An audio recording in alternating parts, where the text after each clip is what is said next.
معلم شوفي جوهرة نادرة. ندخلنا ولا ما دخلنا حينحكى. اسمعني انت يا عميل الدولة، عم بحكي معك ولا جاوبني. احطوني مع الكادحين. كاظم بأوروبا كيف بتصير هالقصص؟ مو هيك معلم، حسب القواعد. كيف يعني؟ اشرح لي.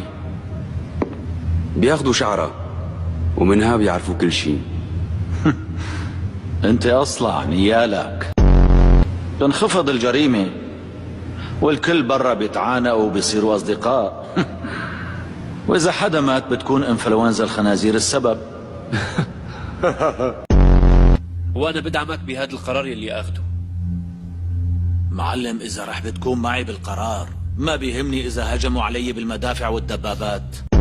رمانك يا حبيبي يا دواء قلبي ونصيبي.